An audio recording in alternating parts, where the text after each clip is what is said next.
Meus queridos, a paz do Senhor. Eu sou o diácono Claudino Machado e esta é mais uma das nossas pequenas reflexões com base na leitura diária da revista Lições Bíblicas da CPAD. Esta é a nossa revista, Lição dos Adultos, no primeiro trimestre de 2022. Lição que está tratando sobre bibliologia. Nós já estamos quase no final, mas é interessante dizer isso. Tendo como tema, informando que a supremacia das Escrituras, as Escrituras são supremas, e como subtema informando que ela é inspirada, inerrante e infalível palavra de Deus. A Bíblia é infalível, a Bíblia é inerrante, a Bíblia é inspirada por Deus. E veremos isto hoje, inclusive. E estamos diante já da lição de número 13. É a última lição deste trimestre. No próximo domingo, quer dizer, no outro domingo, que o próximo será essa daqui, dia 27 de março de 2022 será esta lição. No outro domingo nós já estaremos de lição nova, de trimestre novo, estudando sobre o Sermão do Monte. Se você quer aprender sobre o Sermão do Monte, ali é Evangelho de Mateus, capítulos 5, 6 e 7. É interessante você não perder os nossos comentários, não perder a lição da escola dominical, porque vamos aprender bastante sobre o Sermão do Monte. E diga-se de passagem, iniciando o ministério de Jesus, ele iniciou pelo Sermão do Monte. Então, tudo que vem depois, primeiro começa com o Sermão do Monte. E o Sermão do Monte é um divisor de águas, é um elucidar questões para quem agora vive a expectativa do reino de Deus. Fosse você, não perderia. A lição de número 13 tem o tema A leitura da Bíblia e a educação cristã. A leitura da Bíblia, ler, comparar, conferir.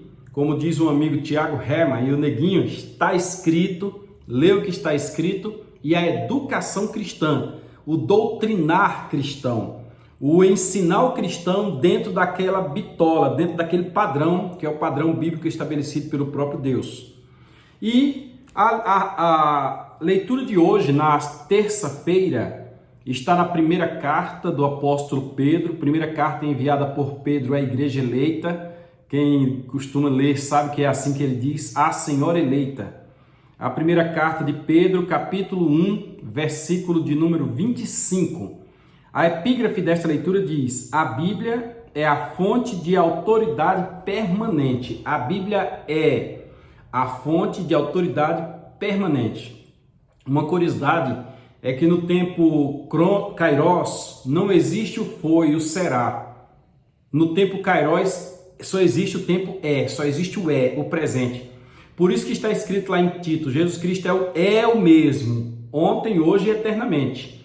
Ele é o mesmo, ele não mudou. Ontem ele era, hoje ele é, eternamente ele continua sendo, ele não será, ele é. Muito interessante isso para quem quer compreender a sistemática do tempo Kairos. E aqui está dizendo que a Bíblia é a fonte de autoridade permanente. Você sempre poderá fazer uso da Bíblia porque ela é. O que foi no nosso tempo Cronos, ela registra. O que é no nosso tempo Cronos, ela registra. O que será no nosso tempo Cronos e até quando tudo isso passar, pois a Bíblia diz que tudo isso vai ser desfeito, ela também registra. Então a Bíblia é a fonte permanente de autoridade. Vamos então à leitura da primeira carta de Pedro, 1 de Pedro, capítulo 1, versículo 25, fazendo uso da versão Revista Almeida e corrigida, na Bíblia Apologética com Apócrifos do ICP, Instituto Cristão de Pesquisas. Vamos então ao versículo 25, que está assim escrito: Mas a palavra do Senhor, a palavra de Jesus, permanece para sempre. E esta é a palavra que entre vós foi evangelizada. É interessante nós observarmos isso. Muitos rebaixam a palavra de Deus. Muitos dizem que a Bíblia é um livro de faz de conta, até mesmo um livro de mitos.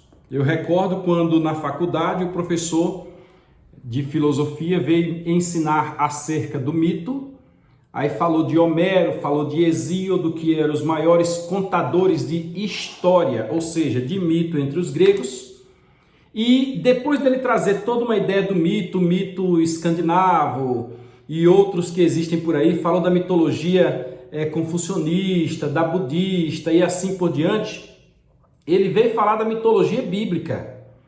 Aí eu achei estranho aquilo porque eu já era formado em teologia e nunca tinha analisado a Bíblia à luz do mito, os acontecimentos bíblicos à luz do mito.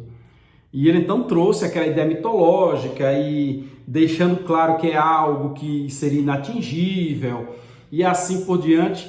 E eu recordo de uma pergunta que foi feita: mas esta ideia de que a Bíblia é um mito surgiu quando? Aí foi quando ele foi explicar que os gregos foi quem aprofundaram no assunto e trouxeram a ideia de mito e registraram, etc, etc. E os gregos estão quando? A época clássica da filosofia grega está em 200 e pouco antes de Cristo, certo? E quantos anos tem de lá até aqui? E quando é que este assunto foi aprofundado? Aí começou a dizer que depois da Idade Média surgiu o Iluminismo e com o Iluminismo, eureka, os homens começaram a pensar e penso logo existo, tal, etc. E eu digo, mas a Bíblia não registra uma eternidade? A Bíblia não registra um eterno passado que até hoje ninguém conseguiu descrevê-lo? A Bíblia tem pontos do eterno passado que são nítidos, são claros para quem lê a Bíblia. Nós temos no eterno passado a criação dos anjos. E os anjos não são mito, os anjos são uma realidade. Inclusive, nós temos várias partes da Bíblia onde os anjos vieram e serviram pessoas, a exemplo do nosso Senhor Jesus Cristo. Nós temos na Bíblia escrito que quando houver o arrebatamento da igreja, os anjos nos colherão desta terra. Nós temos na Bíblia lá a parábola ou história do rico e Lázaro, que o rico morreu e foi sepultado, mas Lázaro, os anjos vieram e o serviram. Aí, como a Bíblia registra os anjos, a Bíblia registra também fatos do passado. A Bíblia vai registrar coisas lá que ainda hoje não conseguiram descobrir. Por exemplo, a Bíblia fala de grandes répteis. Não seriam esses grandes répteis, de repente, os dinossauros? A Bíblia fala de um período remoto, um período entre a terra original e a terra restaurada, que seria a terra caótica. Esta terra caótica casa perfeitamente com o período em que eles falam que a terra foi destruída pelo Big Bang. Não seria novidade para mim entender que a terra foi destruída por um confronto que ela teve, porque Jesus no Novo Testamento diz, Jesus falou, eu vi quando Satanás foi lançado do céu à terra como um raio. Não seria novidade para mim. Então a Bíblia registra. E a Bíblia tem outras coisas mais, irmãos. Coisinhas que parecem simples, mas a Bíblia tem. A Bíblia tem referência aos aviões. Coisa simples, coisa assim, bobinha. A Bíblia tem. Mas também a Bíblia tem referência de como tudo iniciou. A Bíblia tem referência de como Deus no princípio criou o céu e a terra. A Bíblia tem referência de como Deus criou o homem. A Bíblia tem referência de como Deus criou os animais. O primeiro momento em que choveu. A Bíblia tem referência de como todas as coisas foram desenvolvidas, como nós chegamos nos dias atuais, ela registra. Nós temos aí Flávio José escrevendo sobre a história de Israel, que você lê o livro de Flávio José, parece que você está lendo a Bíblia, mas não é o livro de Flávio José que dá validade à Bíblia, é a Bíblia que mostra que Flávio José está mais ou menos no caminho, porque o que a Bíblia diz é verdade. Alguém chegou ao ponto de dizer, está escrito que o peixe engoliu Jonas, e eu creio. Porque se dissesse que Jonas engoliu o peixe, eu também creria. Então, a Bíblia não é um livro de mitos, porque a Bíblia contém a verdade. A Bíblia contém, a Bíblia é a verdade. A Bíblia contém todos esses detalhes que os homens ainda estão tentando descobrir. Alguns se fundam no carbono 14, como se o carbono 14 fosse capaz de realizar, de revelar a realidade da idade de alguma coisa, de qualquer que seja essa coisa. Você lê Salomão diz, nada é novo debaixo do sol. O que foi, é e continua sendo. E a Bíblia tem também os acontecimentos futuros. Tudo que está acontecendo, seja pandemia, seja Guerra Fria, seja a Rússia aparecendo num cenário, pois futuramente a Rússia estará dentro de um cenário, seja alguém estando pronto para governar o mundo, seja o que for, a Bíblia já tem o devido registro.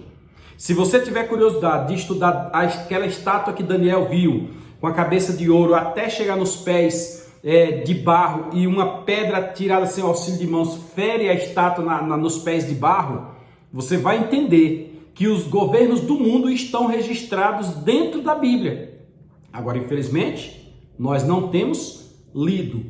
Por este motivo, nós temos que, como foi dito no texto, a palavra que foi pregada, Pedro diz que a palavra que vos foi anunciada foi palavra dita por Jesus. E Jesus disse: passa o céu e passa a terra, mas não passa um tio, não cai um jota da minha palavra, não cai um jota do que Deus determinou. Sendo assim, nós temos que a Bíblia é a fonte de autoridade permanente. Permanecerá, vai passar tudo, mas a palavra de Deus permanecerá, cumprir-se-á cada detalhe. Agora, seja curioso e tenha coragem. Vá domingo para a escola dominical, vamos discutir esse assunto lá. Faça suas anotações e domingo venha para nós debatermos na escola. Não debater no sentido de brigar, mas debater no sentido de afinarmos o conhecimento. Vamos compreender a palavra de Deus junto? Você é meu convidado. Se você ouviu até aqui, é porque alguma coisa boa você viu que te interessou. Então, se inscreva no nosso canal, compartilhe, curta, comente, envie para alguém e vamos abençoar alguém com a palavra do Reino de Deus. Até domingo, assim querendo Deus, fica na paz do Senhor.